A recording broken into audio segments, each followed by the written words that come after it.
and welcome to Catholic Answers Live. Oh man, do we have a good show for you for this Wednesday. Two of our favorites, second hour, Karlo Broussard here. We're going to talk with Karlo about something. I'll think of it in a minute. It just went out of my head. But this hour, he's back. He is back from Australia. Trent Horn. Hello, Trent Horn. I'm back. And yes, I am back. You're back. And we're going to do tips for defending the faith. I'll be back. And I am back. I'm glad you're back. How was your time in Australia? It was great, actually. I really enjoyed the crowd at Perusia Media that brought me out. I was able to do a pro-life conference there.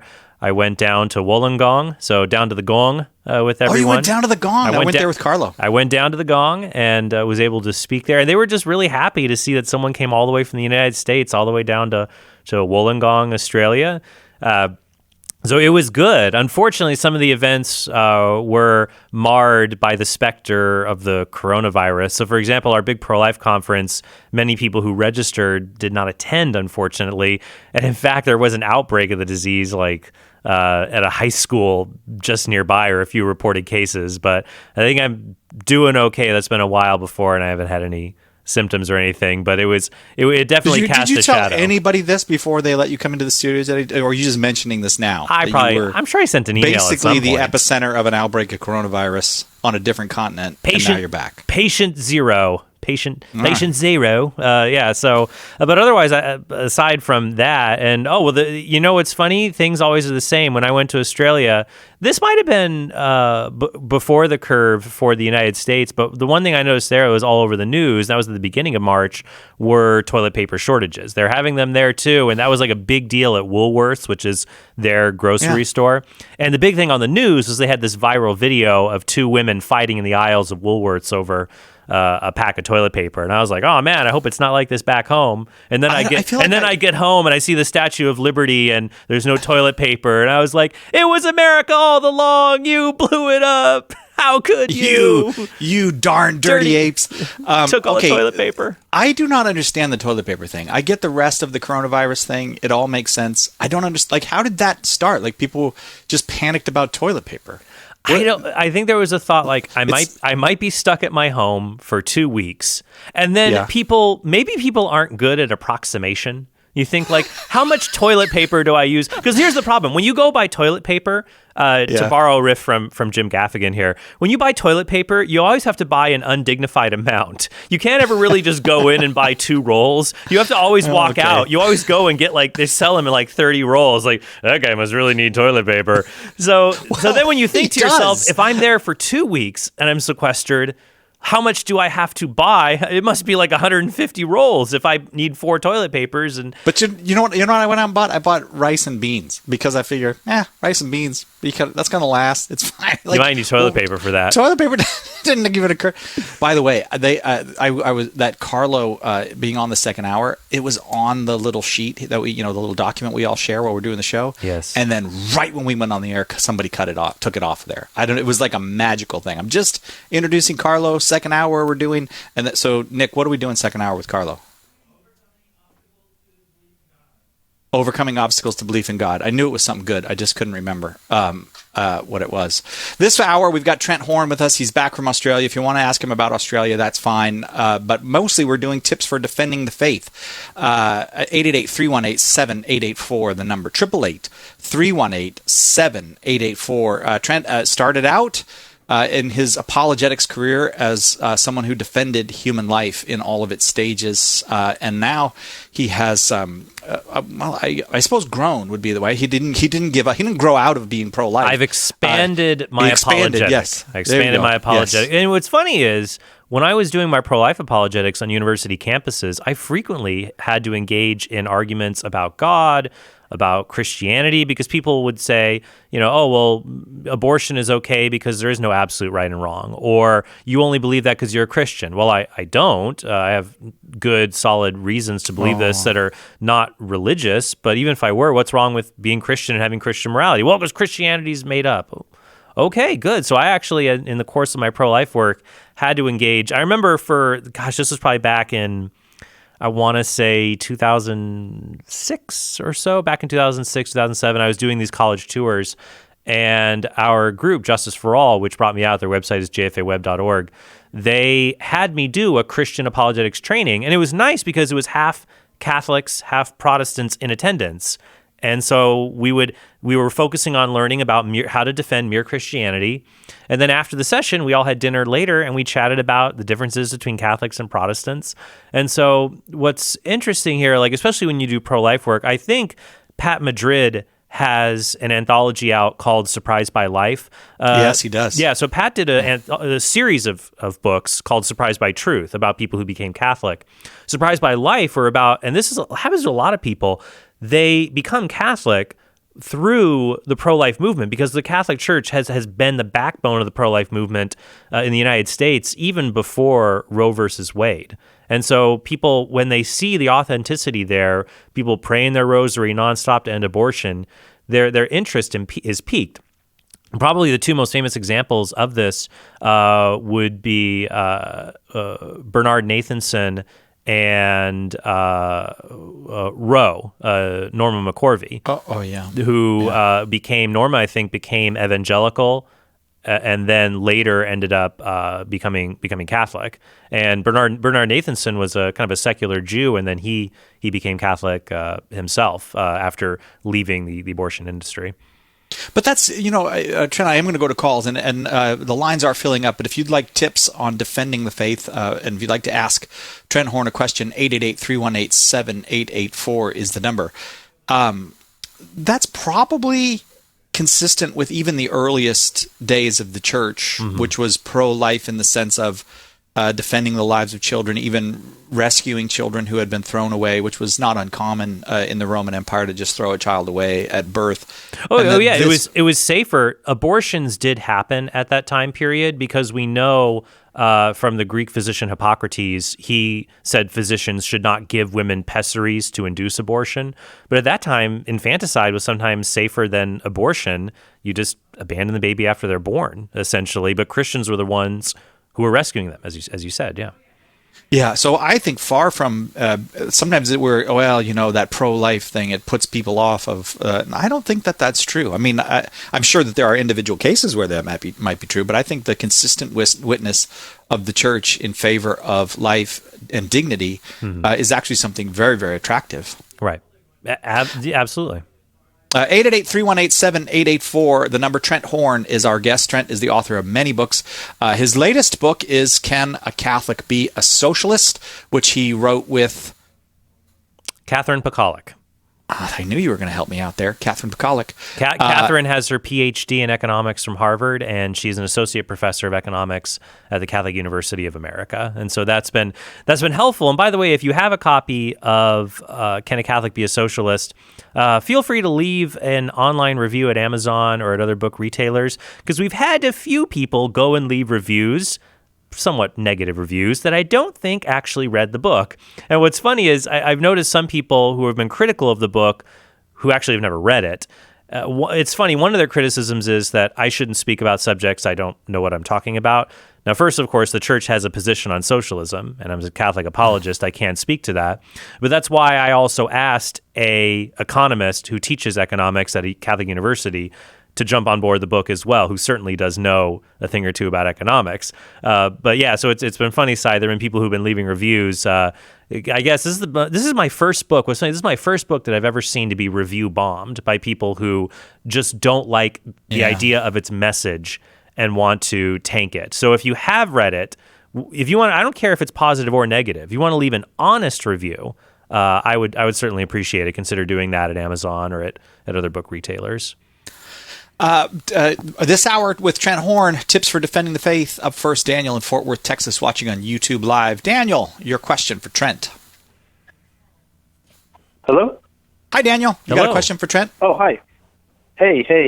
So, I'm actually saying to get into obviously things have canceled because of the coronavirus, but Right. I have been starting to get in a new evangelization group, the St. Paul Street Evangelization. Yeah. And when we first began, I was getting questioned by many atheists. This is in Denton, Texas, and a lot of them watch this popular atheist on YouTube named Matt Dillahunty. And I'm familiar with his work. His videos. Mm-hmm. Yeah, and I've been checking out his videos, and he seems like really convincing. I don't know if he's really beatable. I haven't really seen anybody like challenge his ideas in a really good way. I mean, but Right. he seems to say that the God of the Bible is like immoral through the Old Testament and the New Testament, Right. and that like as far as like ordering people to kill homosexuals and other people, and then the New Testament is even more immoral because God punishes people for a finite crime for eternity. Right. And I don't know, I just find myself agreeing with him a lot, Right. but I don't want to lose my faith. Sure. How would you answer those questions? Well, I guess there's two different ways to go about it. One would be from a broad perspective, and the other would be from a narrower perspective. First off, I will say, Daniel, I'm happy to send you a copy of my book, Hard Sayings, A Catholic Approach to Answering Bible Difficulties, because if he's talking about the Bible and biblical difficulties and what are I sometimes call moral contradictions, saying that if God is good and God inspired the Bible, if the Bible seems to endorse evil, then that would mean that that's a moral contradiction on our hand, and that that would show that Christianity is not true. So I answer that in my book, Hard Sayings, where I talk about different kinds of Bible contradictions, and that's one kind, a supposed moral contradiction. And so I go through that. So that the book may be helpful for you in dealing with if it's a particular issue, because there's a wide variety of things where people say, well, the Bible's immoral. Well, what do you mean? Sometimes it's just simply the Bible records people, even people who serve God, doing evil things. And people forget that just because the Bible records something, it doesn't mean that it recommends it. So I've seen Matt's video on Jephthah, for example, Jephthah in the book of Judges. Judges comes up a lot in these discussions because people think, a lot of atheists think, that the Bible is simply just a manual to tell us how to live our lives. Before I continue down that path, though, Sai, do we have to go to a break, or can I go deeper into this? What do you? Well, I'll tell you what. Now that you've brought it up, let's do a quick break, and then Okay. can you hang on a second, Daniel? Sure. Okay. Hang in there. So I'm going to talk about the minor instances, and then kind of more this broader argument against biblical morality, and then we'll tie up on that when we come back. Does that sound good? Sure. Perfect. We're glad you're with us. Stick around for more Catholic Answers Live. Hi, this is Sai. With all that's going on, we recorded a couple of special episodes for our podcast, Catholic Answers Focus. In this week's episode, we talk with Father Hugh Barber about how and why to make a spiritual communion if you can't get to Mass. Here's a little sample. But the essential part is that our heart desires that union with our Lord, and He bestows it on us. Interestingly, for example, St. Thomas Aquinas says, regarding babies who've been baptized but have never been to communion, the question is asked, well, how can the babies be saved because they haven't been to communion? And the Lord says, unless you eat my flesh and drink my blood, you will not have life within you. And so the worry was, well, babies are baptized, but they don't go to communion, and at least in the Roman Rite and the Latin Church. He answers, well, because in virtue of being in the state of grace, they habitually desire union with Christ through the Eucharist, and so they receive the grace thereby. You can hear the rest and get past episodes at CatholicAnswersFocus.com or subscribe for free wherever you get your podcasts. He is honored by the Church as a saint with the title of the Angelic Doctor. Matthew Bunson and the Doctors of the Church. St. Thomas Aquinas wrote a basic textbook for young theology students that became the Church's most famous guide to the faith, the Summa Theologica. It helped him earn the title Doctor of the Church. He died in 1274. For more about the Doctors of the Church, visit doctorsofthechurch.com.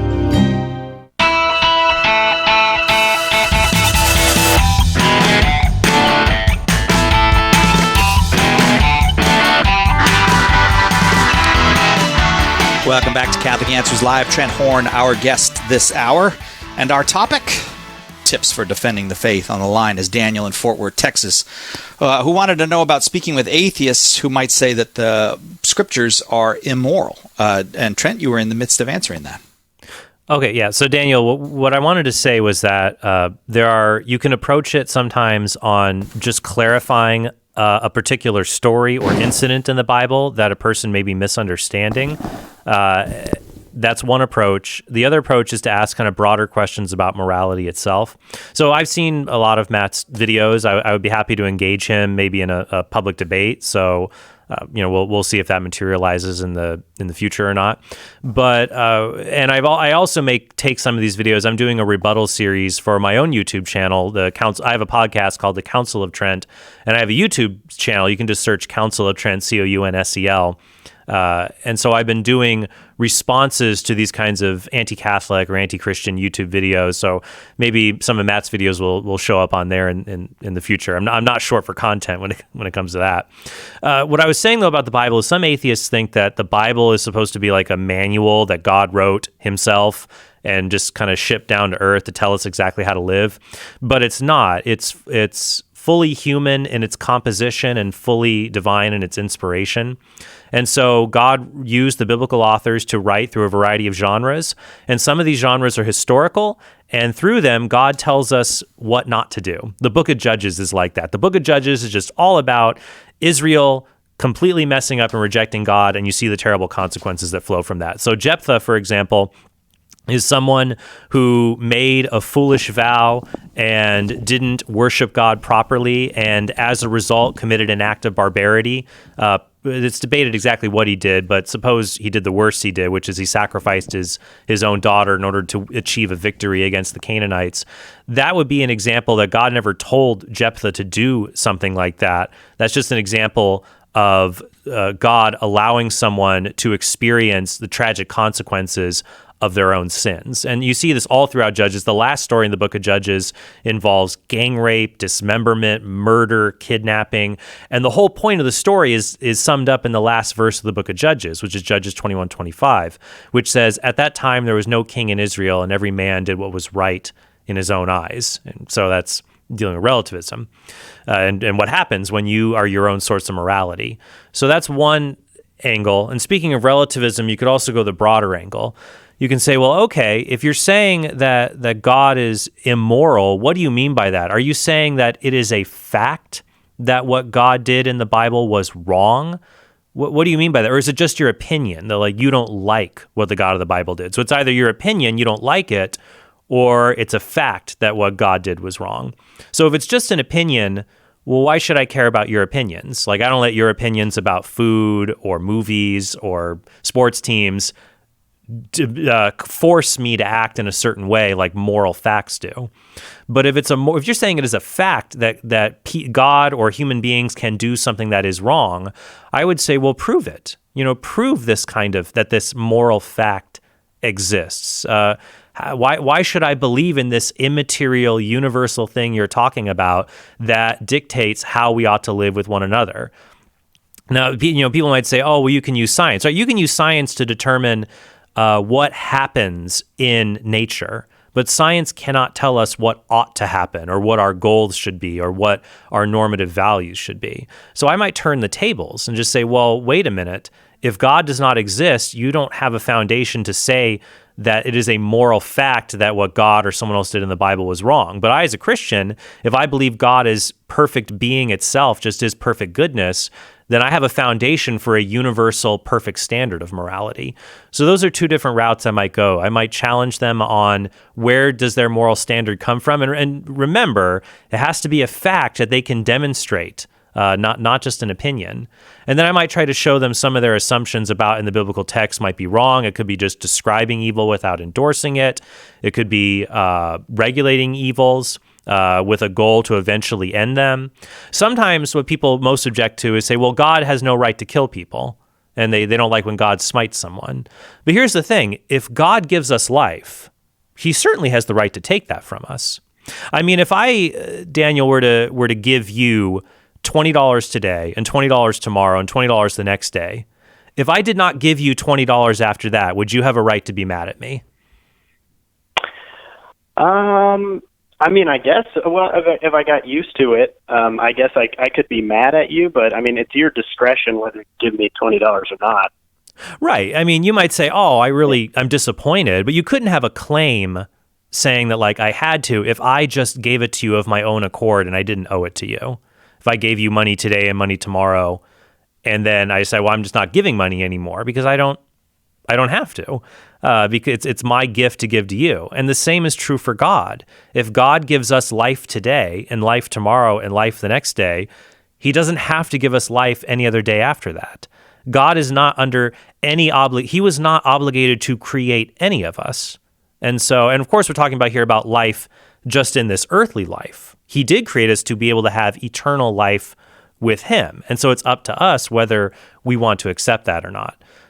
So I think that when it comes to a lot of those objections about God smiting people, for example, in the Old Testament, if God is the author of life, then he has the right to give life and the right to take it away. God doesn't owe us anything. He doesn't owe us that. So we're not wronged if he deprives us of that. So I covered a lot of ground. Is that helpful as a start? And I will send you hard sayings for you to dive deeper into the topic. Oh yeah, definitely. Yeah, that kind of gets me thinking in the right direction again, kind of, looking beyond just how I feel about something, but how the creator of the universe might be different than my own emotions. And that kind of gets me thinking. Good. And I would just encourage you and other listeners that if you come across hearing someone of a different faith or no faith that says something that is reasonable, well, maybe they're right about some principle, but they're wrong in how they're applying it to the faith, for example. Or maybe, they've put forward an argument you don't know how to answer, but just because you or I do not know how to answer an argument, it doesn't follow that there is no answer. The faith has been attacked for 2,000 years, and it's really the same cycle of objections that are regurgitated over and over again. And you can go back even to the writings of the Church Fathers and see them dealing with similar hard passages of Scripture and answering critics of their own times. And I cover some of that in my book, Hard Sayings. So do stay on the line, Daniel. We'll send you that book, and I hope that's helpful for you. Thanks, Daniel. 888-318-7884, our number here. Tips for defending the faith this hour with Karlo Broussard. Overcoming obstacles to belief in God next hour with Karlo. Excuse me, that will be Karlo Broussard. This hour, Trent Horn, our guest. Trent, you're familiar with this atheist guy, and can you get him on Council of Trent? Like, how would you go about getting him to sit down and have a conversation with you on Council of Trent? We'll see. I would be happy either to have a conversation with Matt or to have a debate on a particular subject like the existence of God. I'm actually kind of jonesing to do a debate soon. I haven't done one since I had my debate with James White at the G3 conference on whether a Christian can lose his salvation. So last time I did debates was with him and Dan Barker. So either one, we could just see either we could do that, either maybe a moderated discussion on the podcast or a debate. It's just unfortunate with this kind of travel right now and this whole COVID-19 thing. We might have to plan it for like the fall or something like that. But yeah, I've seen him. He seems well interested in engaging lots of different Christian apologists, and I'd be happy to engage him on some of these topics. At the very least, what I'll probably do in the future on my podcast is I do engage critics of the faith on the podcast and the audio version and the video version. Well, not the video version, but the videos I make under the podcast name at Council of Trent on YouTube. I make rebuttals to atheists. And what's funny, so I made a rebuttal to this atheist on the Bible, his arguments against the Bible's historicity. And then he's made rebuttals to my rebuttal videos. And so I have a standing rule actually, Sai, for these rebuttal videos I'm doing more on YouTube. I don't do rebuttals to me. The next step is if somebody, and a few people have done this, one atheist did this, and a Protestant pastor has done a rebuttal to me because I engaged his arguments on Sola Scriptura. I'm not going to get caught in an infinite loop of rebuttal videos. If these people, the next step is if they make a rebuttal of my rebuttal videos, we can have a public debate on the subject to bring the matter to an end. For me, that's my next step with those things. And if you all would like to check that out, the podcast and anything related to it, be sure to go to TrentHornPodcast.com for premium subscriptions, get access to bonus content, or just check it out on iTunes, Google Play, or YouTube. Just search Council of Trent. 888-318-7884, our number. Up next is Mike in Corpus Christi, Texas, also watching on YouTube Live. Mike, your question for Trent. Yeah, first, I really appreciate y'all. You guys have been crucial to my reversion of the faith that began about 8 years ago, so your apologetics has convinced me of the truth about 6 years ago.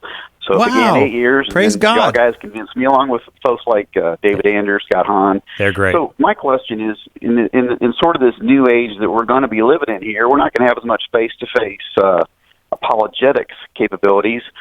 If you had a digital spot, where would you go find digital content that best does the apologetics works for you? I know Catholic Answers has lots of great content. In fact, I love the historical stuff with pro-life stuff with Trent. Really, the Socratic method's really shown there. But where would you Hey, Mike, go the music's playing, so we got to answer your question on the other side of the break. Hang on. Oh, this is such a good tease. Hang on for Trent sharing where to get the best digital apologetics materials right after this on Catholic Answers Live.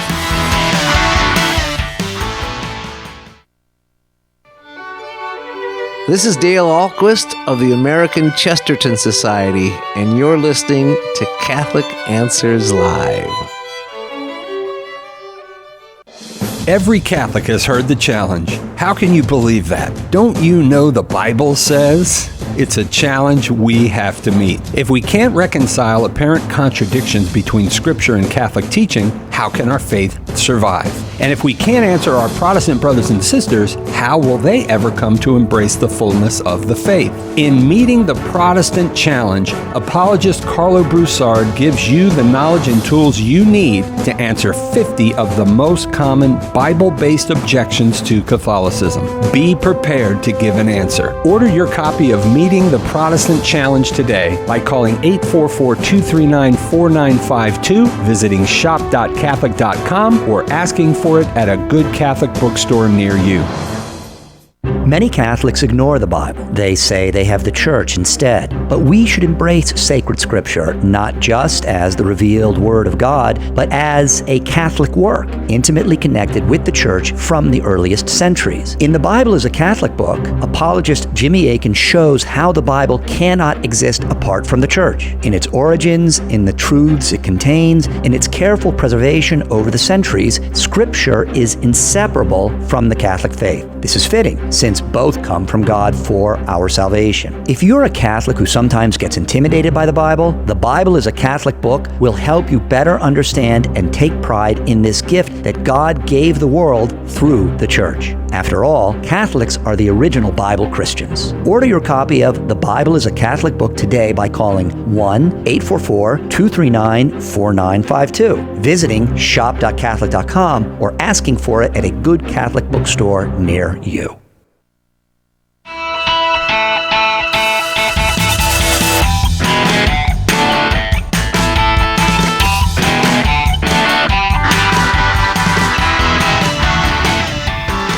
Welcome back to Catholic Answers Live. Trent Horn, our guest this hour. Karlo Broussard, our guest next hour.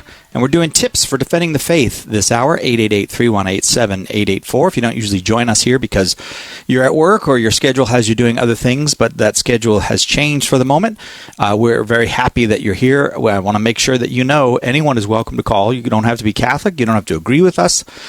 You're welcome to call with any question or challenge that you might have. 888-318-7884. This hour, the challenge for all of us is defending the faith. And Trent is here to take your questions on how to defend the faith. We were speaking before, when we went to the break, to Mike in Corpus Christi, Texas, about, well, what are some good online digital resources for the apologist?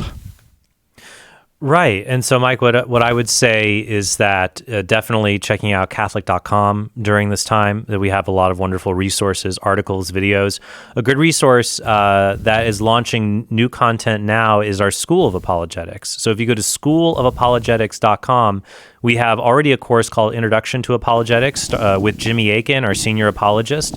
My course is on moral apologetics, and that's going to debut here in the next month, probably, at least the next weeks, months at the most, but they told me they want to launch that thing as soon as possible. And so I'm going to be defending, I have a whole, it's nearly 60 lessons of content all put together on the church's moral teaching and how to defend it in the modern world. And then we're going to launch more courses in the future from Tim Staples, Karlo Broussard. So schoolofapologetics.com is another.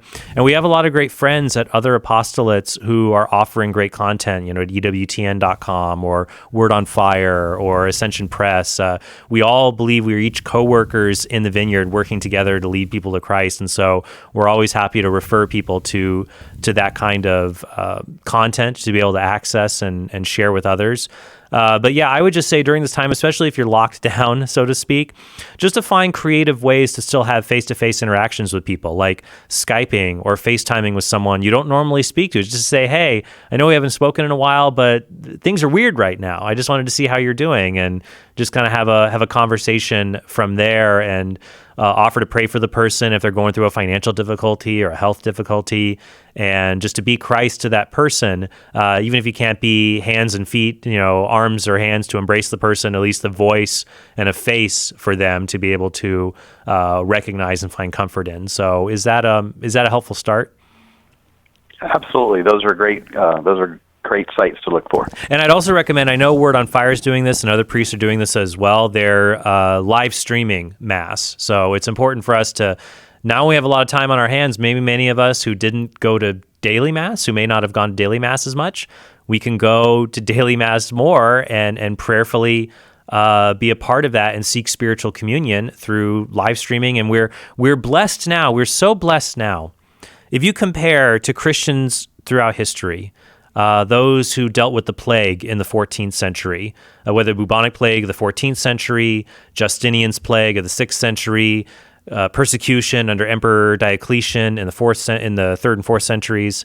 It's amazing what we've been blessed with now, that when we experience hardships, we are still able to access community and to receive graces through things like spiritual communion, and to be able to access that through feeling a closeness to the sacraments that many other Christians did not have when they were unable to celebrate Mass, for example. And so I think during this time we should give thanks to God for the blessings and for the trials, because all of them lead us closer to Him. So thanks a lot, Mike. I hope that's helpful. And we look forward to hearing from you and others in the future. 888-318-7884, the number. Tips for defending the faith this hour with Trent Horn. We go now to Jesse in Kentucky, watching on Twitch, which means Jesse is cooler than I am. I have never been on Twitch. Maybe I will someday. Jesse, are you there with us? Absolutely, yes, sir. Well, I'm happy to be speaking to such a cool person. Your question for Trent. Thank you. Yeah, I was kind of wondering, I'm surrounded a lot by faith talk, and I go to a Catholic school, and I was kind of raised like that. Sure. But I have not been in contact with my biological father for a while, and I feel as if he is too far into the faith, quite possibly. And I definitely don't look down upon... Jesse, is your biological father, is he Catholic? Yes, sir. Okay, but you feel like maybe his faith has been distorted somehow? Possibly, or maybe he's looking at Bible the wrong way, or something like that. Could you give me an example? Yes, sir. Like he has taken parts of the Bible where a sacrifice happened, or there was a violent war, or certain people were condemned. He has taken that quite literally sometimes, and he has also gotten into very expressive kind of confrontations and arguments with people in our family. What do you mean he took those passages too literally, about people being condemned? Where he would look at them and he would view it in the same type of sense that I feel as if in a modern world you can't look at it the same way. It's hard for me. I mean, I can offer you a general reply to help him if you feel like that he is not that he's misinterpreting Scripture. I think what you would have to do, without more specifics involved, it's hard to give a specific answer, but I would point him to the fact that as Catholics, we are blessed with the teaching of the magisterium to help guide us so that we don't fall into error. That there are Bible passages where we have kind of freedom to interpret them in a wide variety of ways. The church doesn't tell us what every Bible passage means. In fact, there's only a handful of biblical passages that the church has infallibly defined to have a certain kind of meaning. Like, how John 3, like we could use different examples that would come up, a multiplicity of them. But when it comes to many other biblical passages, we see that the church allows biblical scholars to reach a range of conclusions about them. Like take, for example, Jonah. Was the story of Jonah literal?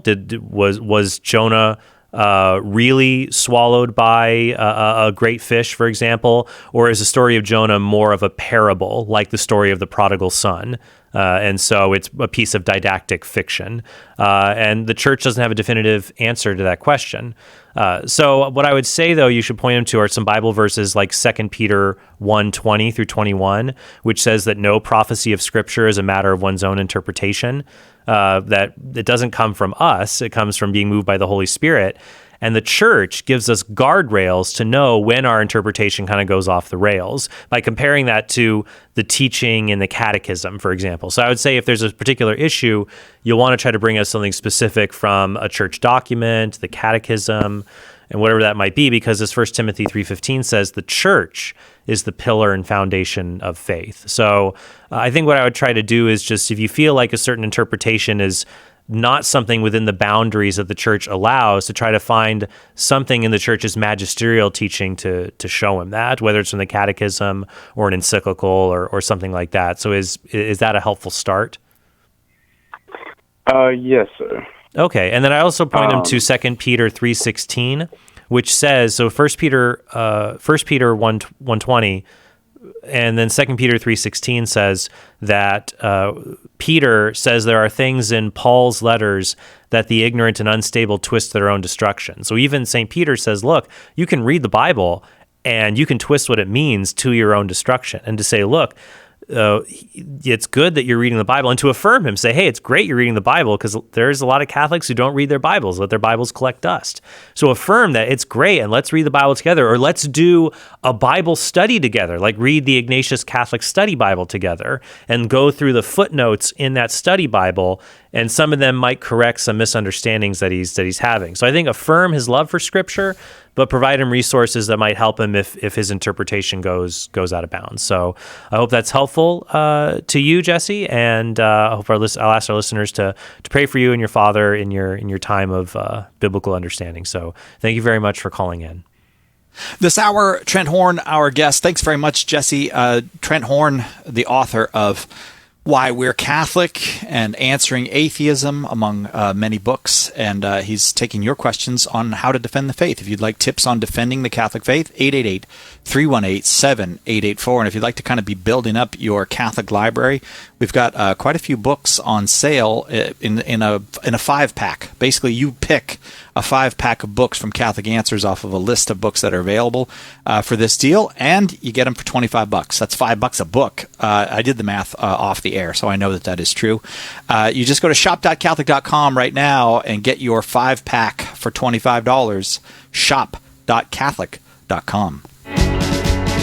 This is Archbishop Salvatore Cordileone of San Francisco. Thank you for listening to Catholic Answers Live.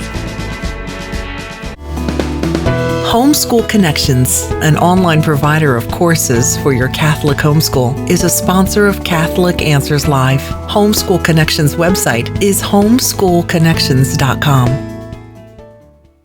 Teresa Tomeo. Every time I go to Mass and see my husband serving on the altar as a deacon, it hits me how, with God, all things are possible. I mean, there is no way that we should be still married, number one, based on all the problems we had. But number two, the fact that I'm in Catholic media and my husband is a deacon is simply a testimony to the power of God and the teachings of the church that saved our marriage and, more importantly, our souls. Catholic Connection with Teresa Tomeo.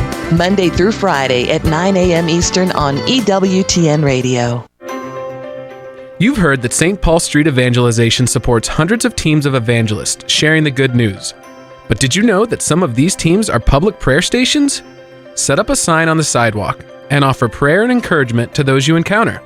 Everyone needs prayer. Try this new method of witnessing to Jesus.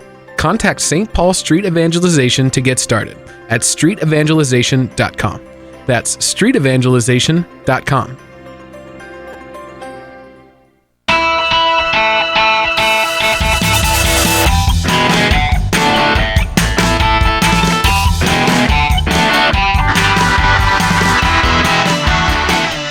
Tips for defending the faith this hour with Trent Horn, our guest, newly back from Australia, and we're happy to have him. Despite how I might joke one way or the other, we're always happy when Trent's back around. 888-318-7884 is our number. 888-318-7884. Let us go to Diane in West Palm Beach, Florida, listening on EWTN.com. Diane, you there with us? Hi, yes. Hi, Diane. Your question for Trent. Hi. Yeah. Thank you for taking my call. I just wanted to know about the impression that you have of this argument to defend the church when a Protestant would bring up the fallen priesthood, the scandals in our clergy. Okay. Would it be legitimate to say that Protestantism was founded or, started by a fallen away Catholic? I would say a fallen away Christian clergy. Yeah. Well, Diana, I think what I would say is that probably wouldn't be a compelling argument for a Protestant, because what they would say is that someone like, I'm sure are you referring to Martin Luther? Yes. Mm-hmm. Martin Luther, who was an Augustinian priest. They would say that in that case, that it sounds like their concern is, I'm not Catholic because of scandals that have erupted in the Catholic Church, and you see priests who have fallen from their duty as pastors.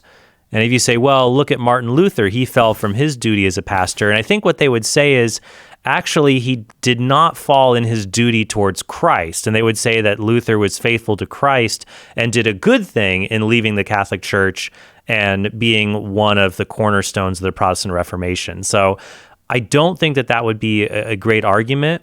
I think rather where I would go in response is to say, well, help me understand your argument. Are you saying the Catholic Church is not Christ's church because some of its ministers have committed grave sins?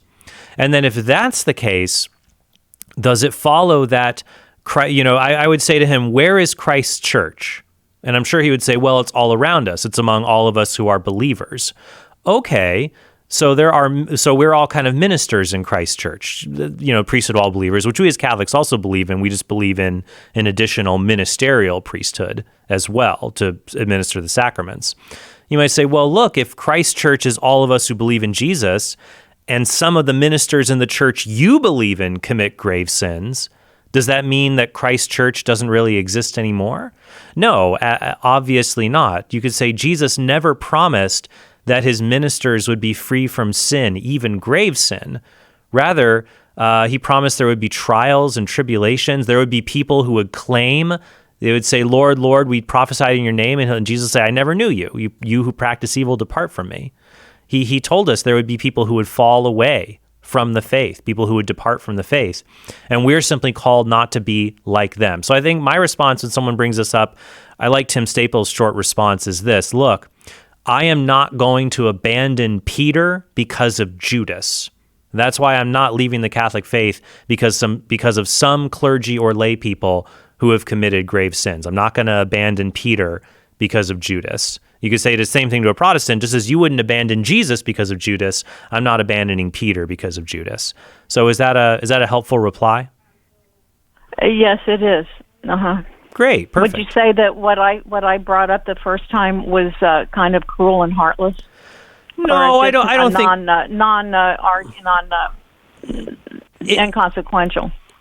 In philosophy, Diane, we would call it a non sequitur. You just say, well, it doesn't follow that Protestantism is bad because Martin Luther rejected the authority of the Catholic faith. I could see some people may take it the wrong way. To give a parallel argument, trying to say that Protestantism is bad because of the failures of various Protestants who did immoral things. That would be just as bad of an argument as trying to say Catholicism is bad because of the failures of some Catholics. You can also point out, this is a minor factual thing, but I have an article on Catholic.com which talks about the sex abuse crisis among Protestant churches that may be at the same level as Catholic churches. The problem is a lot of Protestant churches are not centralized, so it's hard to gather the data. But data that has been gathered shows that sex abuse is just a human condition, something that we see among Christians, non-Christians, Catholics, and Protestants that we have to work diligently in order to end. What I would recommend, Diane, actually, is I would like to send you 2 copies of... Is this for a friend that you speak with on a regular occasion, by the way, you're talking about? Yeah, occasionally, yes. Okay, well, I'd like to send you 2 copies of my book, Why We're Catholic. One for you to read and learn about, and the other to send to your friend. And then maybe he might benefit a lot from that, and you could have a good conversation with this individual. Would that be helpful? Oh, my gosh, yes. Thank you. I'm happy to do that. Thank you, Diane. Trent's not paying for that, though. That's Darren's paying for that. Trent, you're always giving away books that Darren has to pay for. Well, I don't think he minds. He minds doing that. 888-318-7884, the number. Jennifer in New Orleans is next. She's listening on the Catholic Answers Live app. Cool, Jennifer. Thanks for downloading the app onto your phone. Your question for Trent. Sure. Hi, Trent. Hi, Jennifer. My question is, how do I reply to an agnostic friend that says that the Bible is the oldest story ever told and that it's basically recycled from Egyptian stories and other cultures, and just kind of around this time we're now in the Jewish-Christian kind of era of this story being picked up, and I'll listen on the other side. Okay, sure thing, Jennifer. Well, first I would say you should ask about specific stories in general. This is also called the argument from parallels, trying to say, well, this biblical story is similar to this non-biblical story, and therefore the biblical story borrowed from the non-biblical story, and so it never actually happened. The way to challenge, there's a few different ways to challenge these kinds of arguments. First, you can challenge that the parallels exist at all, or that there are parallels, but the biblical author is specifically subverting common tropes in literature. So a trope is not a cliche, though it can become one. A trope is just a storytelling device that's common that we recognize. So when we watch stories, we normally look for a 3-act structure.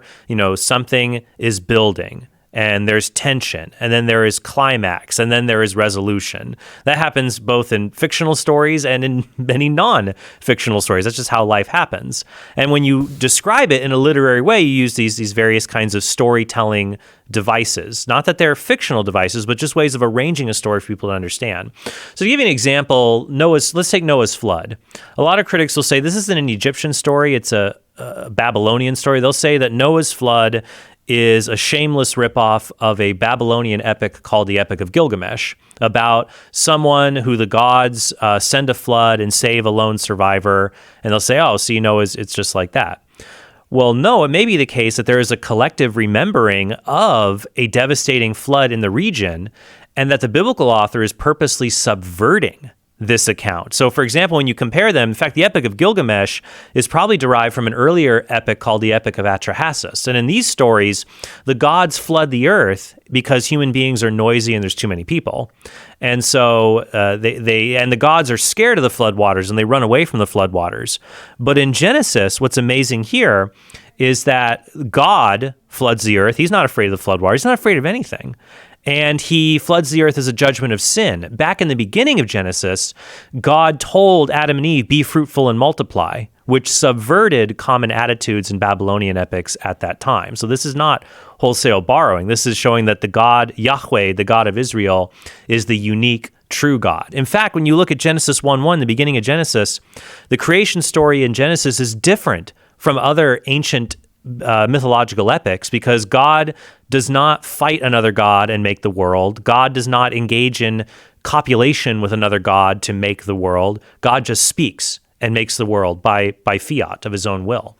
When you go forward and, like, let's say the time of Jesus, people will say the story of Jesus is borrowed from Egyptian mythology. Many times the parallels that people say exist don't really exist there. There are people say that the Egyptian god Horus was born on December 25th, had 12 disciples, was crucified, and then rose from the dead. None of those parallels are present. The Roman god Mitra, they'll say, is a parallel. He was born of a virgin. No, he was born of a rock. I mean, a rock is technically a virgin, I guess, but it ain't the same thing. So you can challenge the parallels. And then finally, even if there are parallels, you should challenge the borrowing. Sometimes there is borrowing, but it's the non-Christians borrowing from Christianity. For example, there is a story about a first century wonder worker who preached and healed and allegedly escaped death. His name was Apollonius of Tyana, and he lived around the same time as Jesus. But the thing is, the story about Apollonius was first written 300 years later, after the Christian story was widespread. It was written as a response to Jesus. So if there's any borrowing, it's probably going from Christianity to the non-Christian mythology, not the other way around. So threw a lot out at you. I would recommend on this subject, if you want on Old Testament issues, I cover that a lot in my book, Hard Sayings. If you want on the New Testament about the idea that the story of Jesus and the Gospels were borrowed from pagan mythology, check out my book, Counterfeit Christ. I have similar articles as well at Catholic.com. So I hope that's helpful. Thank you. I hope that's helpful as well. Thank you very much for the call, Jennifer. Let's see if we can get Jimmy in St. Louis, Missouri on before we have to go. Jimmy, you got to be kind of quick. Your question for Trent. Yeah, hi. So, can you hear me? Well, I can. Yes, we can. Okay, so my question is, so if Jesus, when he died on the cross, if he led all souls and opened the gates to heaven, right, what was the purpose of all the lies before that, and what were they doing if they weren't able to get to heaven? Okay, so Jimmy, it sounds like your concern is that the people who died before the time of Jesus, there's no way they'll ever be in heaven. Is that your concern? Well, I guess my question is more of, I guess what was the purpose of their lives? I guess if our lives are to get to heaven with God, what was the purpose of theirs? Okay, sure. And Jimmy, what the church teaches is that those who died before Christ, the righteous who died before Christ, do have an opportunity to go to heaven. The letter of Peter talks about how Jesus, after he died, when his soul was separated from his body, he preached to the spirits in prison, or he descended into hell, not the hell of the damned, but more what the Hebrews called Sheol, the underworld, or the Greeks called Hades. This is kind of a shadowy afterlife. That's why in the Old Testament, there's not a great sense of optimism about the afterlife. The afterlife was kind of a shadowy, gloomy place you didn't want to go to. And so Jesus went and preached to the spirits there and gave them an opportunity for the righteous the righteous who died before Jesus' coming had an opportunity to be able to go to heaven. And so Jesus' death on the cross made salvation possible for all those born after and those born before. Just because you were born in a certain time and place doesn't mean you're automatically damned. But why didn't Jesus just come at the very beginning? We have a clue in the letter to the Galatians. In Galatians 4:4, Paul says that in the fullness of time, God became man. God was born of a woman, born under the law. In the fullness of time, as if Jesus was waiting for something. Now, if you think about it, why didn't God become man to Adam and Eve, to the first human beings? Why didn't he do that? Why didn't God give this revelation that way? Well, just the same as God delayed giving his written revelation until it could be properly received, which is when humanity developed writing. Developed the ability to write down this revelation. If God revealed himself too early in human history before writing, we wouldn't have the story today. So God came at a certain point when written revelation was best to reveal, and then he came at a certain point when his people would not misunderstand and commit idolatry in worshiping God become man, but rather would understand that God, the fullness, the creator of all things, has now become a part of his creation to redeem it. Definitely check out my book, Counterfeit Christ, go into a lot more detail about all of this, and I hope that's helpful for you, that God became man at the right time to secure salvation for all people so the gospel could be preached to the ends of the earth. Thanks, Trent. Up next, Karlo, overcoming obstacles to belief in God.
And welcome back to Catholic Answers Live. Karlo Broussard, our guest this hour. Overcoming Obstacles to Belief in God, our topic. Karlo is the author of Prepare the Way, Overcoming Obstacles to God, the Gospel, and the Church. How are you, Karlo? Hey, Cy, I'm doing all right, buddy. And the family as well? Everybody's okay? Yeah, we're doing fine, man. We're hunkering down and keeping clean, trying to practice our social distancing as best we can. But so far, so good, brother. Well, what I know of you is that one of your favorite things to do is to study. So there's really nothing different from my perspective. I guess you practice social distancing all the time. Indeed, I do, friend. Indeed, I do. So yeah, it's not too different for us because we homeschool. So it's sort of a daily routine for us to be in the house. Of course, the only difference is that, in the afternoon, normally my wife takes the kids out on some sort of adventure to the library or somewhere in town just to get out the house. So other than not being able to do that, life is pretty much normal and just hoping, praying that we can preserve the toilet paper we have for as long as we can. I was just talking with Trent about that last hour. I do not understand the toilet paper aspect of this whole thing. All the rest of it seems fairly clear to me. I don't understand the whole toilet paper side of it. But well, when there's no toilet paper in the stores, man, you need to have it in the house. I know, but the panic around it. How did that even get? Well, whatever. Yeah. Because there's lots of other stuff in the stores. Overcoming obstacles to belief in God this hour. Right. If you're a person who has such obstacles yourself, or knows someone that you would like to help over those obstacles, maybe you're dialoguing with atheists. Or maybe you're an agnostic person yourself and you've kind of suspended judgment on whether or not God exists. Whatever may be the case in your situation, you're welcome to call 888-318-7884, 888-318-7884. As I said, Karlo has a book called Overcoming Obstacles to God, the Gospel, and the Church. When one whole section of the book is just about this topic that we're discussing today. And so he may even give away a few copies this hour. I don't know. 888-318-7884. Karlo, it seems to me that if I live, say, in the year 1500, all around me, smart and reasonable people, as a matter of fact, the kind of most important people in the culture, right, are believing in God.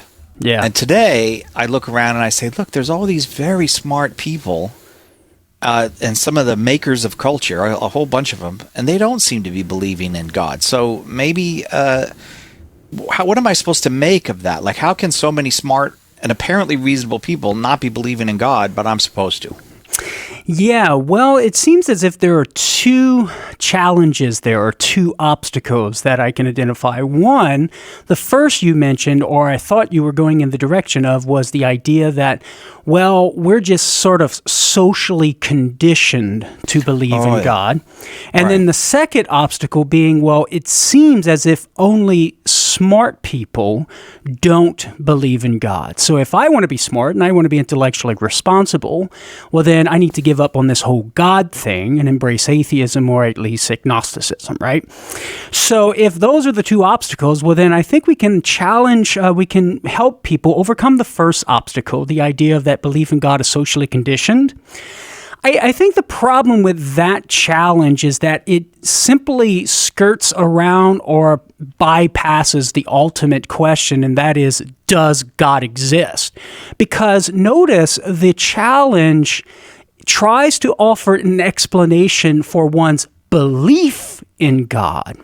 So maybe someone does believe in God due to their social conditioning, but that still doesn't get to the question, does God exist? And then secondly, there may be some people who will believe based upon social conditioning, but others don't, because some people believe in God based upon the reasonable arguments for God.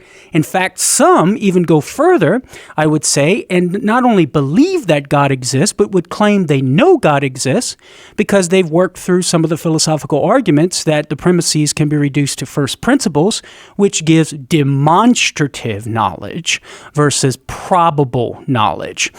So I think we have to take a step back and say, well, just first, you might be explaining belief, but that doesn't answer the question, does God exist? So you're still not out of the dilemma, concerning God's existence. And secondly, some people may be socially conditioned in their belief, but others may not.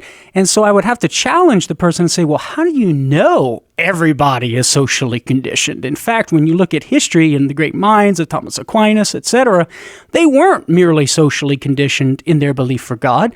They had good reason to believe in God. And so too today with Christian apologists and philosophers who go through it. And even the person who's not the philosopher, the little grandma who never opened a philosophy or theology book in her life, she believes that God exists, and she may have good reasons to do so. They might not be philosophically rigorous as arguments are, but she may have good reasons, maybe a religious experience that she had that she knows is real and not just hallucination or imagination. She trusts the proper authority, namely her pastor, who studied this stuff, and us here at Catholic Answers. And she has reasonable belief by looking at the universe and thinking, hey, that gives me good reason to think for an intelligent designer behind it. So those are reasons that are rational, and so she's not necessarily socially conditioned, right? She would be believing in God based upon some reasons. And then finally, so I would just say this. I think the tables can be turned on our atheist friend here who's posing this obstacle to belief in God. And we can say, well, wait a minute. What about your atheism? Isn't it possible that your atheism is socially conditioned? And thus you only believe your atheism because you're conditioned by the growing popularity of atheism within our popular culture. So see how the sword kind of cuts both ways? So you use it to try and attack the theists and saying you're believing in God because you're socially conditioned, but at the same time it can cut the other way and say, well, you're an atheist because you're socially conditioned. Now, I'm not going to make that argument. I'm just trying to say that his argument is just as problematic for himself, but I would take a step back and say, let's not even look at that argument. Just simply tell me, why do you think there is no God? Or why do you think you don't know that there is a God or not? So what's the problem with the arguments, etc.? So those are a few ways in which we can help someone overcome that obstacle about belief in God being socially challenged. And then the other obstacle, I know I can't spend too much time on it here, but I actually address this in my book, Prepare the Way, Overcoming Obstacles to God, the Gospel, and the Church. I have a chapter in chapter 12 where I walk you through strategies and how to help somebody overcome the obstacle concerning the apparent fact that only reasonable people, smart people believe in God. And that just simply is not true. I mean, we could challenge the underlying assumption side and say, well, wait a minute. Regardless of how many smart people believe or reject God, it really doesn't matter, right? I mean, because we don't necessarily believe something to be true only based upon the fact that a lot of smart people say it is true, because they could just simply be wrong, right? And so we have to be careful there. But nevertheless, it is reasonable and rational that if you don't have the intellectual chops to sift through all the arguments, you got to trust somebody at some time, right? And so I think I'm sympathetic to that. But what I point out in my book is that the stats side actually concerning belief among scientists and philosophers actually favors theism. In fact, according to the NAS, and according to some stats, 51% of scientists within the United States believe that God or some higher power exists. Now, that's concerning all scientists within the United States. And concerning philosophers, 72%. A great majority of philosophers of religion, that is, 72% believe that God exists, some form of theism. And those are the people who are competent to pontificate on the matter of whether God exists, because these are philosophers of religion whose specialty is in this topic, right? And so based upon those numbers, if we're going to believe in God based upon the majority of reasonable and smart people, well, then that would actually favor theism as opposed to atheism. So, and I point out more detail. I give more details in my book as far as I actually give a list of all of the really, really, really smart people. It's both, smart scientists within our history who professed some sort of belief in God. And many of those scientists were religious clergymen. So, 888-318-7884, the number. Karlo Broussard, our guest, and we're going to try to help you overcome obstacles to belief in God, whether those obstacles are your own or someone else's. You're welcome to call 888-318-7884, and lots of interest in prayer right now. Lots of people, probably many of us, turning to prayer in ways that we had not imagined we would be a month or two ago. Whether it's our habit to pray or not, we're praying about things, for things, and about people and for people that we had not thought about. And we've got a free book we want to give you about prayer. It's called 20 Answers Prayer. It's part of the 20 Answers series here at Catholic Answers. And we're giving away the ebook version of it for free. So you can read it on your computer, your phone, wherever you read ebooks. Just go to shop.catholic.com, look for the banner at the top of the page, and download your free copy of 20 Answers Prayer at shop.catholic.com. Catholic Answers Live. Hi, this is Cy. A brand new episode of our podcast, Catholic Answers Focus, is now available. Check it out at catholicanswersfocus.com or subscribe wherever you get your podcasts. In this week's episode, we tackle a situation that has become very real in this time of coronavirus. Join us as we talk with Father Hugh Barber about how and why to make a spiritual communion if you can't get to Mass. Check out this week's conversation with Father Hugh Barber and get access to past episodes at catholicanswersfocus.com. Father Robert Spitzer. First of all, you will get a much deeper awareness of your faith, much deeper awareness of the evidence for your faith, explanations of tough theological issues, how science and reason and faith come together, and above all, a deeper awareness of how to practice your faith and how to live it. Father Spitzer's Universe with Father Robert Spitzer. Friday, 8 p.m. Eastern on EWTN Radio. Are you a coffee drinker? If so, you can now enjoy a coffee roasted to perfection by the Carmelite monks of Wyoming. Delicious Mystic Monk coffee is roasted and prepared by monks in a hidden cloistered monastery and is available in over 25 varieties. All Mystic Monk coffees are works of perfection and labors of love. For more information on how to purchase Mystic Monk coffee, visit mysticmonkcoffee.com. That's mysticmonkcoffee.com.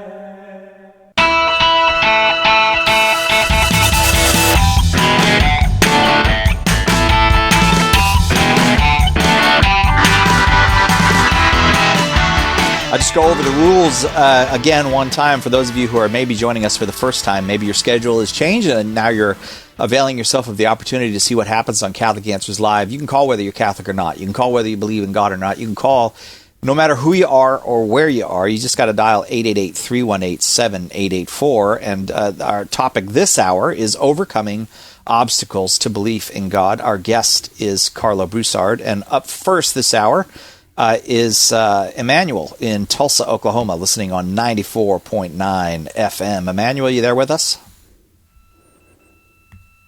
No? Oh, no. Yes, I'm there. Oh, fantastic. Oh, that's good. I'm sorry we woke you up out of the nap like that. I know that's hard to be startled like that, but go ahead, Emmanuel. I'm sorry. It's crazy with the kids at home. Oh, gotcha. Okay, yeah, everybody's struggling with that. Fair enough. Go ahead with your question. So, what kind of evidence can we give to an atheist about the existence of God? So somebody who is at least open to listening to evidence. What kind of evidence can we give? So this person is open. They're open to hearing the evidence. They just want you to tell them what's the evidence. Okay. Well, Emmanuel, I think there are two kinds of evidence that we could give. We could employ arguments that use evidence from contemporary science. So, like, for example, the evidence from contemporary cosmology concerning the fine-tuning, say, for the initial conditions of matter and energy at our Big Bang, and the fine-tuning of the universal constants, the fixed numerical quantities that basically govern the laws of our physical cosmos, right?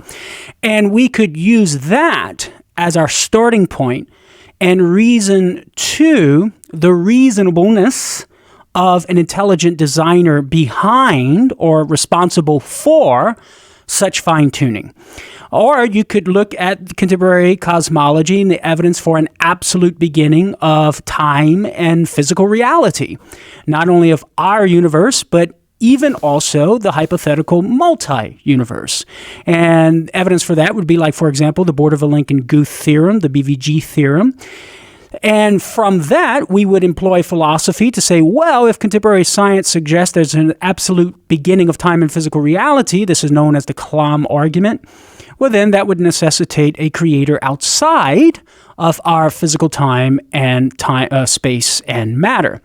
And so whatever begins to exist has a cause outside of itself. The universe begins to exist, therefore the universe has a cause. Now, for resources for that kind of argumentation, I would direct you to the work of Dr. William Lane Craig. He is a Christian apologist, a non-Catholic Christian apologist, but he does very good work on that. I would also direct you to the work of Father Robert Spitzer in the Magis Center at magicenter.com in his book, New Proofs for the Existence of God, where he goes through these sorts of arguments that employ the scientific evidence in order to reason to the reasonableness that God exists.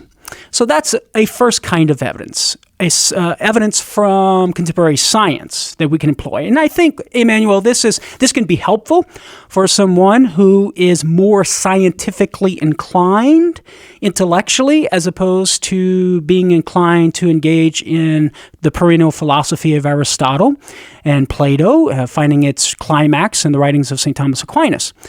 However, if the person you're talking to, Emmanuel, is willing to roll up their sleeves and geek out a little bit in some good old-fashioned philosophy, well, then we could employ the philosophical evidence for God's existence. And these would be philosophical arguments that take things of our common human experience, such as motion in the world, or even change itself, right? The change and motion are sometimes traditionally in philosophy interchangeable. Or we could take the very fact that things exist. We could take the fact that there are degrees of perfection among things. My wife is better and more good, right? And a better being, a higher being than the rose bush outside or the flower bed in our yard, right? We could use that as a starting point. Or the fact that things or their activities aim at certain ends or goals, like an acorn aiming at naturally producing an oak tree.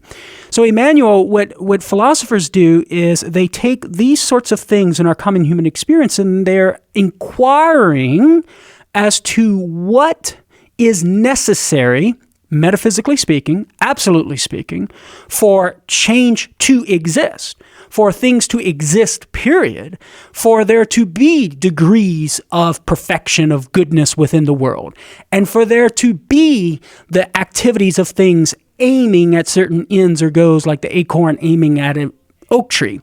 And what these philosophers conclude with is that there must be a cause or a reality that is not moved, but is the ultimate cause and that which is responsible for all motion, that reality which is not caused to exist, but is existence itself and thus has the power to give existence to creatures, right? Things outside of itself, that there must be a reality that is ultimately good, perfectly good, being itself, that accounts for the fact that there are degrees of being or goodness or perfection within the world, and that there's a reality such that is not directed in its causal activity to any specific end, but directs all other things to specific ends in their activities, like the acorn producing an oak tree.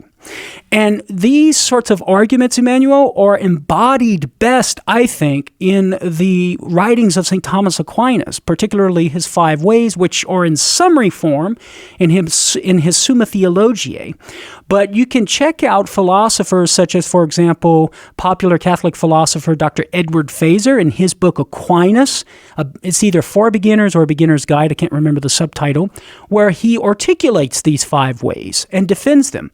But Emmanuel, you might also want to check out Dr. Feser's book, 5 Proofs of the Existence of God, where he gives 5 proofs from various philosophical proofs for God's existence from different writers. One from Aquinas, one from Gottfried Leibniz, one from Augustine.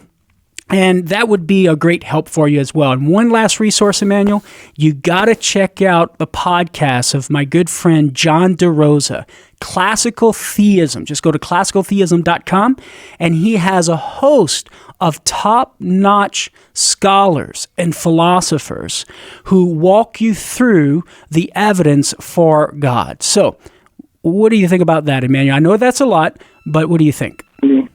Yeah, absolutely.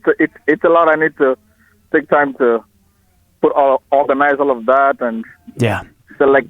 Well, why don't we send Emmanuel a copy of Karlo's book, Overcoming Obstacles? Prepare the Way. Yeah, and then because I think you'll find a more extended opportunity to meditate on these there in the book. And I'm going to continue moving, Emmanuel, because there are lots of folks who would like to pose their obstacles to Karlo. Yes, I will say this for Emmanuel. In my book, I do give a philosophical argument for God's existence, as well as some arguments that employ that scientific evidence that I was talking about. So thank you for that, Sai. Oh, you're welcome. Alex in Farmington, New Mexico, listening on Sirius XM Satellite Radio Channel 130, EWTN Channel 130 on Sirius XM. Alex, your question for Karlo. Yes, sir, I do.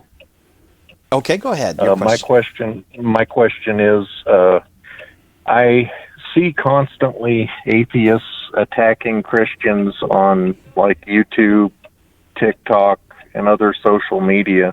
And the 2 things that I consistently notice that they argue about, and I was hoping that I could hang up and then listen on the radio if that's okay. Okay. Okay. The 2 things that I see atheists attacking our beliefs on is blaming the Christian church for all the religious wars in history. And that, if we got rid of Christianity, that basically the world would be at peace. Mm-hmm. And the other thing is they keep throwing out the coronavirus and other things, saying that, if God was real, why does he allow bad things to happen? If you could please address those 2 issues, I would really humbly appreciate it. And I thank you both very much. Right. All right. Thank you very much. Yeah, so concerning the violence, the alleged violence that religions have led to, first of all, we have to take a step back and we have to ask ourselves the question, okay, does it follow? So their conclusion is we need to get rid of religion. Religion is bad. And what's the premise? Why are they thinking that? Well, some religions have led to, or religions lead to conflict and violence. Well, when we take a step back, we ask, okay, well, do all religions in and of themselves entail the promotion of violence? Or is it possible that only some religions in their principles entail the promotion of violence? And whenever you do a survey of religions and what they believe, you come to the conclusion, well, it's only some. Some religions, in their very principles, encourage violence and propagation of their religion by the sword. But other religions, for example, Christianity, does not entail that in its very principles, okay? The principles themselves. And so now, okay, well then the next question is, well, let's say that you have in Christian history some Christians who cause a lot of violence and conflict. And that is the case, even within our Catholic history, right? But then we ask the question, okay, well, is that violence, once again, following from the very principles of the religion? Or is it due to the fact that these certain members in the religion are failing to live up to the principles of the religion themselves? And for us as Catholics, it's the latter. Yes, there have been Catholics who have failed to live up to their Christian calling by Jesus Christ in how we are to promote our faith. But that, Alex, in no way takes away from the truth of the religion itself. So we can't judge the religion itself based upon those who fail to live up to what the religion teaches to be good and true. So that's my first thoughts on that. And on the other side of the break, I'll pick it back up. Karlo Broussard is our guest. Our topic, overcoming obstacles to belief in God. If you've got an obstacle of your own or one from someone else you'd like some help with, 888-318-7884.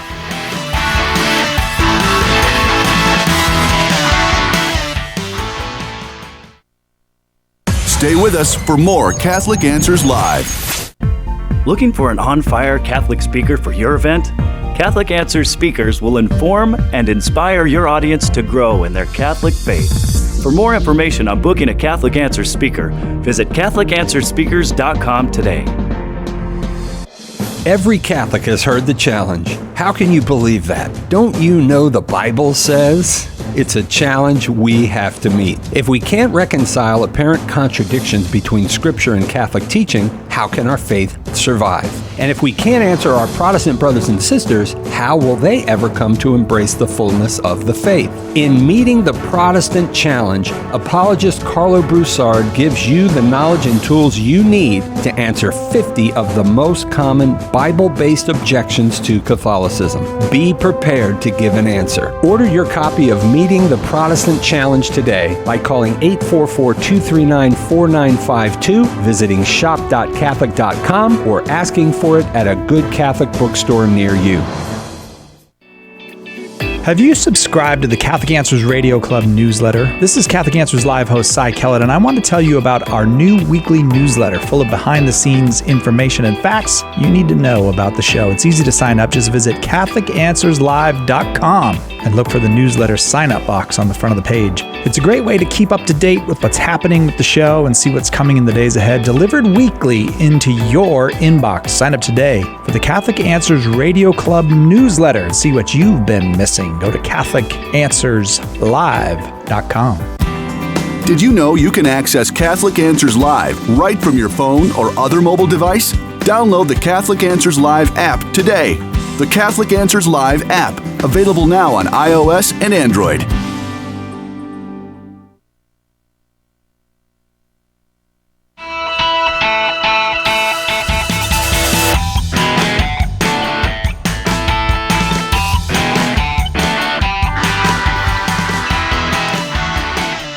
Welcome back, Catholic Answers Live. Karlo Broussard, our guest this hour. Karlo is the author of Prepare the Way, Overcoming Obstacles to God, the Gospel, and the Church. He's the author. That's not the only book he's the author of, but it's the most relevant one today because we're talking about overcoming obstacles to belief in God. When we left, Alex had asked, and then he had gone off to listen through the radio, but he had asked about finding the Catholic, I guess the argument against God because, well, for example, first, the Catholic Church has done so much violence, and the second one you wanted to address had to do with the coronavirus. Yes. Just a couple of more thoughts, though, on that previous obstacle concerning, well, I'm not going to be Catholic, or any sort of attacks against the Catholic Church because of violence. And notice, Sai, how it's atheists who are posing this challenge, right? But one thought comes to mind is this.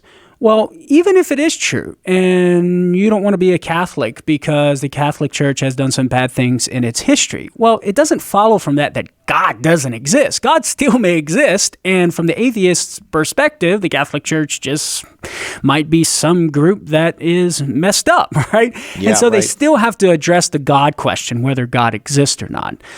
So that's one thought, just to follow up on that previous obstacle. Now, concerning the obstacle of the coronavirus in the face of the question of whether or not God exists. This is basically one example that we could include under the broad umbrella of the problem of evil, right?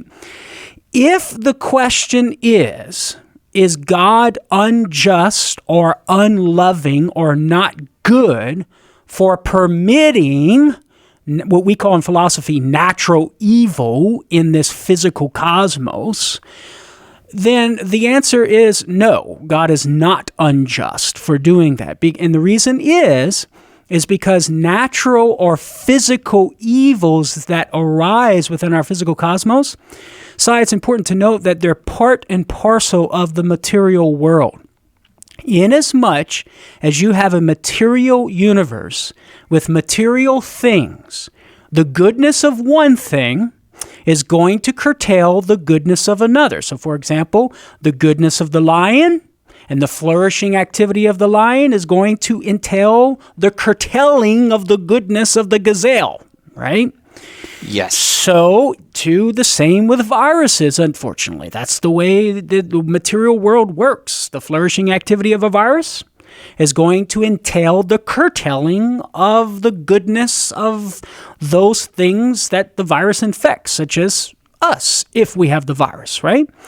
So notice how physical evil and suffering arises, natural physical suffering arises from, it's part and parcel of, it piggybacks on the material physical cosmos. So the question is God unjust for permitting such physical evil? And the answer is no, because in order for God to stop such physical evil, that would require a miracle. That would require God giving something to the physical cosmos, which includes us physical beings as well, something that's over and above our natural way of being and our natural way of existence, such as existing as corporeal realities. And God is not unjust for not giving what is not our due, right? God is only bound to himself to give us what is our due given our natures. But to preserve us from physical evil is something above our natures. And God is not bound to give us what is above our natures. So that's if the question is God unjust? The answer is no. So you might classify that as the intellectual problem. And in this particular case, the intellectual problem of evil concerning God's permission of viruses to exist. Now, still, someone might counterside and say, well, that seems to be unloving and contrary to God's goodness. Well, it's not, because God is perfectly just in this situation. But we also must add that God permits such evils, in this case physical evil, only insofar as he intends and wills to bring about a greater good that this permitted evil is an occasion for. Now, this is where it gets hard, Si. This is where the emotional problem comes into play, because we as finite creatures bound by space and time, we cannot know the reason. We might be able to speculate of some reasons that God might bring about, but ultimately speaking, the bottom line is that we don't have access to the infinite knowledge of the divine intellect of God, right? So we might not be able to know that reason or that greater good that God intends to bring about on the occasion of the permitted evil. And that's where it gets hard. That's where it's hard to swallow that pill, because we want to know it, but we can't. And so, but just because we can't know it, Si, that doesn't mean there is no greater good. If God is infinite in power, as we say he is, well, then there is no good that he cannot bring about from the occasion of the permitted physical evil, in this case, the coronavirus. So we can trust both on the natural level, sort of a natural trust philosophically that God is infinite in power, but even more so supernaturally with the supernatural virtue of hope, we can trust that God in his divine plan is ordering this permitted physical evil to some greater good that we just simply might not have access to know yet. Again, Alex dropped so he could hear your answer on the radio. But Alex, thank you very much for this question. If you have an obstacle to belief in God, whether it's your own or someone else's that you'd like some help addressing, give us a call, 888-318-7884. Up next is Joe in San Diego, right here in San Diego, watching on YouTube Live. Joe, your question for Karlo. Yeah. I understand the arguments for God's existence, the 5 arguments. They make sense. They prove the existence of God. Okay. I don't understand how you can make the connection that God is Jesus in an absolute way. It seems like the only arguments that Jesus is God are historical, probabilistic arguments, as in you're saying it's most likely the case Jesus is God. But that's not satisfying to like a rigorous rationalist. Okay, so you are correct, Joe, in saying that we're operating in 2 different fields of knowledge here. So in employing the philosophical arguments for God's existence, we can have what St. Thomas would call, following Aristotle, scientific knowledge. And what he means by that is knowledge that we have based upon first principles of knowledge, first principles of reason, the principle of non-contradiction, principle of causality, sufficient reason, etc. So within the field of philosophy, we can have that absolute knowledge, right? And to know metaphysically that God exists. When we are in the domain of history, right, our certitude within that domain is less than the metaphysical certainty that we can have in philosophy. So it is true to say that our knowledge, historically speaking, of the historical facts of Jesus' life, the historical claims of Jesus' life, are not as absolutely or not as certain as we can have in the realm of philosophy. But nevertheless, it is historical knowledge. And we can say, as the Catechism does, that these things concerning Jesus, once we go through the investigation, are historical facts. And based on those historical facts, which give us justified belief, like we can reasonably believe that these things happened in the past. We can't absolutely know it philosophically because our belief is based upon testimony, right? We are believing. That's what belief is. I mean, you're assenting to something based upon the testimony of another. So that's different than knowing it yourself in the realm of philosophy based upon first principles, which is not belief, but it's knowledge, right? In the absolute sense. So it is belief. That is to say, we're assenting to these things concerning Jesus based upon the credible testimony of others, and thus concluding these are historical facts. And then responding based upon those historical facts concerning whether or not we're going to give our life over to Jesus Christ. So it is true that we are operating in different realms, but think about this, Joe. Just because you can't have the absolute knowledge in the historical realm as you can in the philosophical realm, it doesn't follow from that we can't be justified in our belief that Jesus existed, he said what he did, and he rose from the dead, right? Because if we're going to follow that line of thought, Joe, well, then we're going to have to reject all of history. Because all historical knowledge is knowledge based upon the testimony of others, things that we didn't experience with our own sensory powers ourselves, and so we can't have absolute certitude concerning those things. So I think this sort of argument, Joe, undermines all of historical knowledge. And as my boss and our CEO here at Catholic Answers, Chris Check, is standing in the studio there, he's going to say that's a no-go because he loves history and he's a historian himself. Thank you very much, Joe, for the call. We have to take a quick break. Before we head to that break, if you haven't enrolled in the Catholic Answers School of Apologetics and you've had enough of Netflix and whatnot right now, well, the first module has been available for a little over 3 months, and students have really loved it. We've got just fantastic feedback on it. That's the one with Jimmy Aiken doing his introduction to apologetics. Enrollment is approaching 600 students and climbing by leaps and bounds. It really is.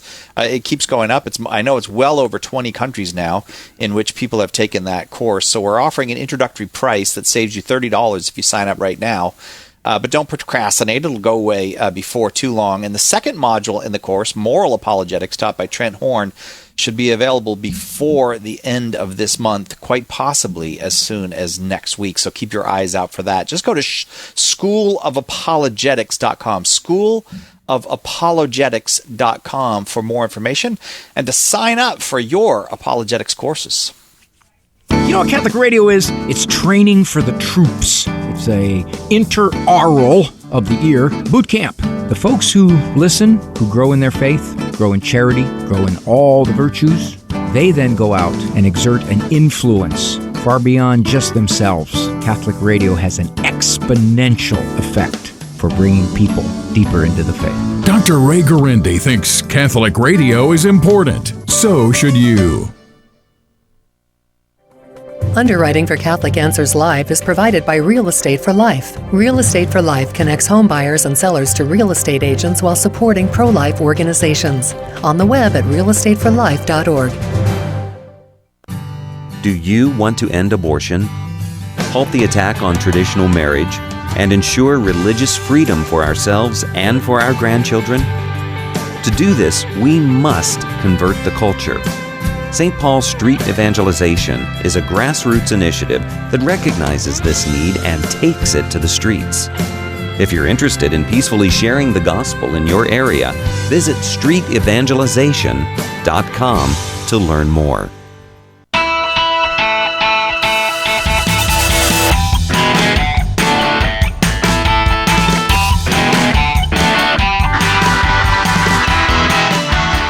Welcome back to Catholic Answers Live. Hey, don't forget, tomorrow, 2 hours, open forum. We're going to return to the open forum format tomorrow. So if you've got questions about the Catholic faith, about Catholic people, beliefs, got questions about Christianity, the Bible, maybe more general questions about religion or morality, all that's welcome during open forum. And if you're new to Catholic Answers, you should know anybody's welcome to call. Anybody is welcome to call. 888-318-7884, the number. Right now, we've got Karlo Broussard with us. Karlo's book that we're kind of referring to this hour is Prepare the Way, Overcoming Obstacles to God, the Gospel, and the Church. And right now, we're trying to help folks overcome obstacles to belief in God. If you are a person who has such an obstacle and you'd like to talk about it, you're welcome to call.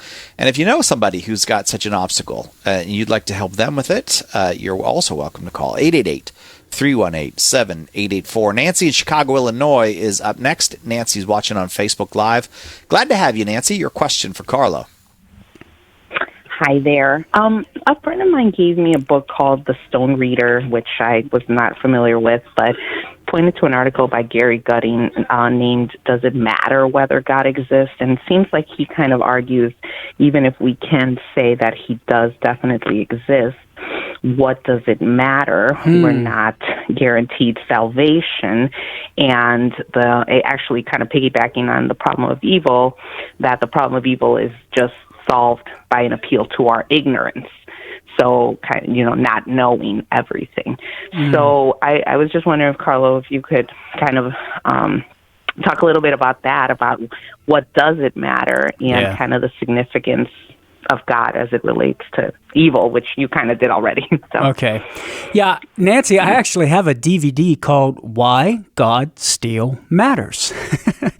So I would highly encourage you to check that out at shop.catholic.com and get a hold to that. But one of the things that I point out in the talk, Nancy, and I also point out in my book, Prepare the Way, I think ultimately it matters because without God, we would not exist.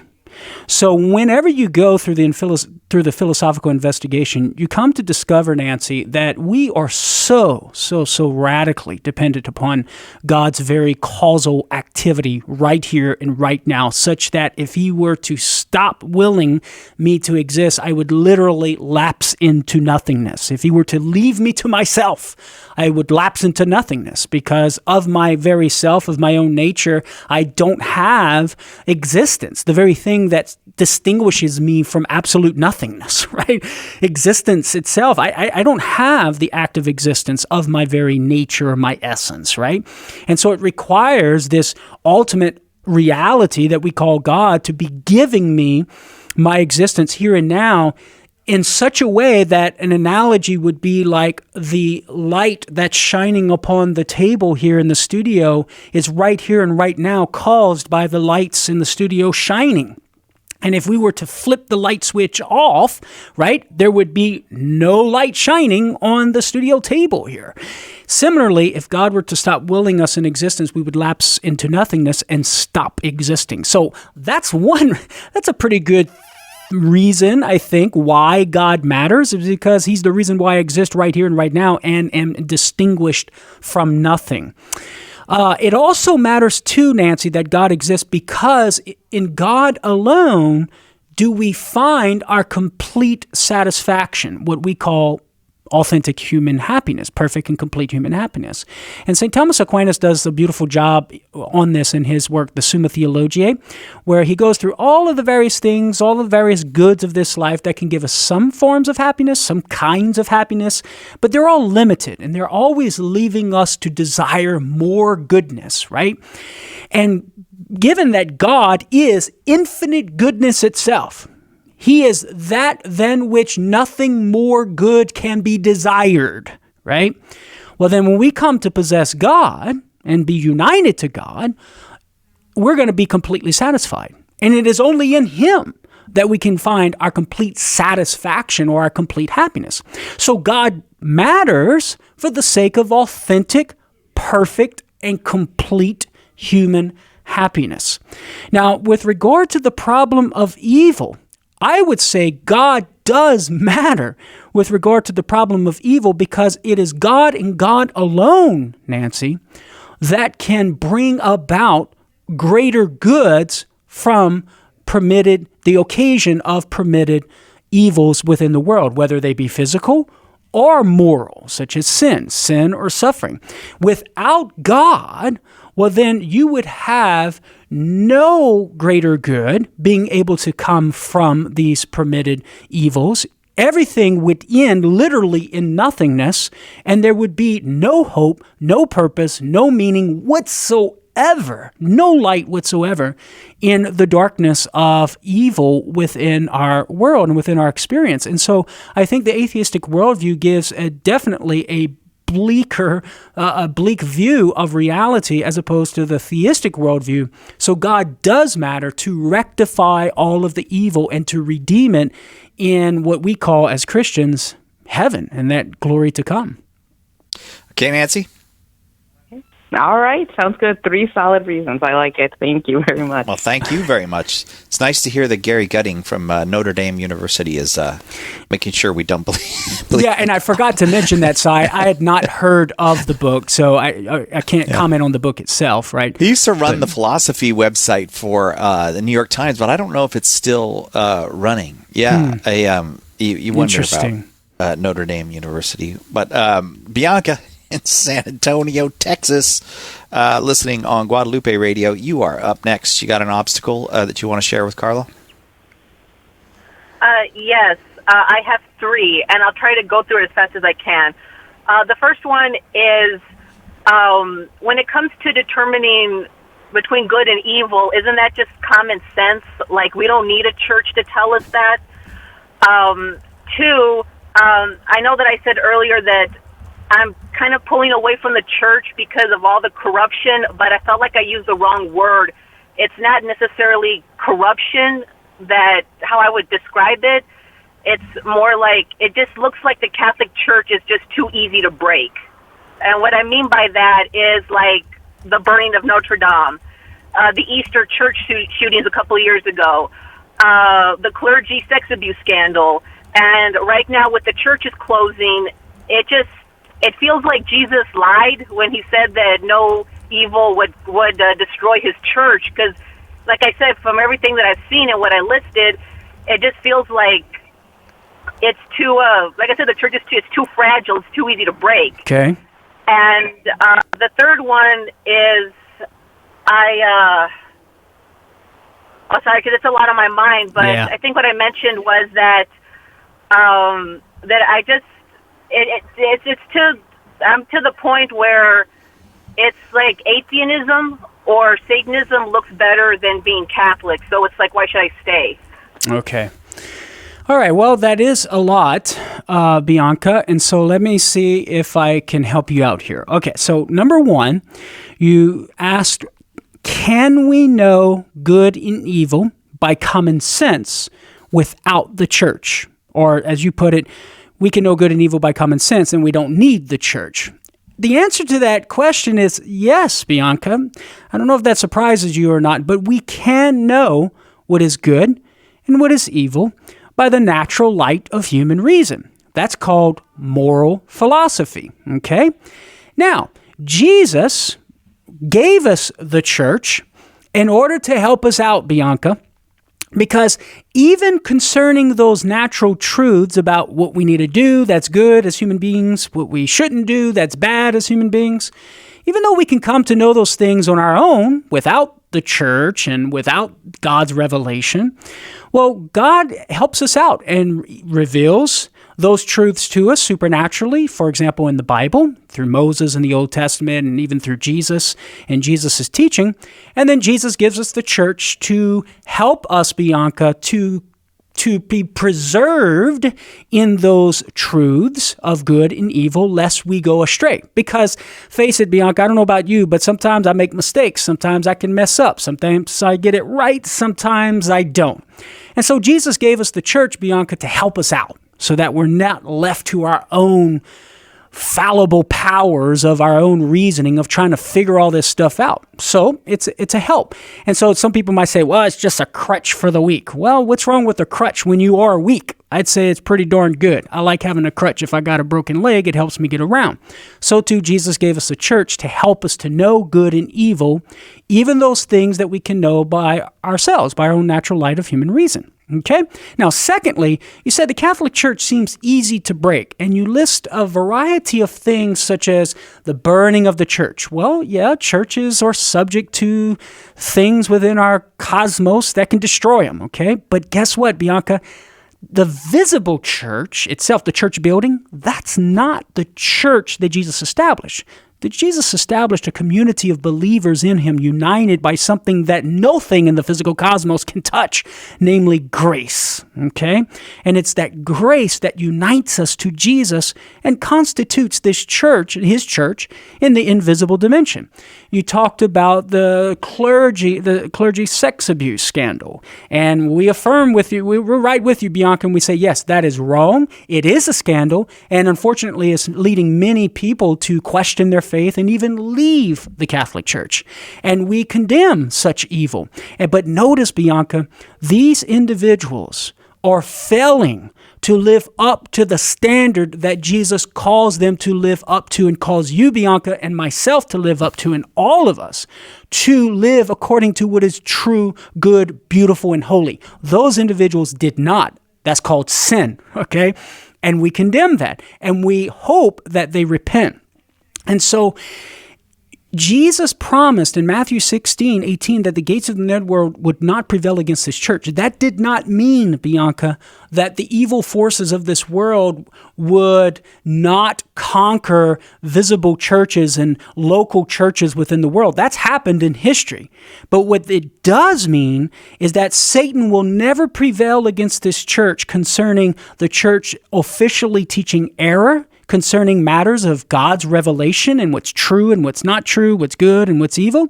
And it also means that the church will always be present on earth in some form until the end of the age. So that local church, this local church here, the church in this country, all the churches might shut down. But we know based upon Jesus' promise, Bianca, that the church itself will never cease to exist on the face of the earth in the form that he constituted it with. Okay?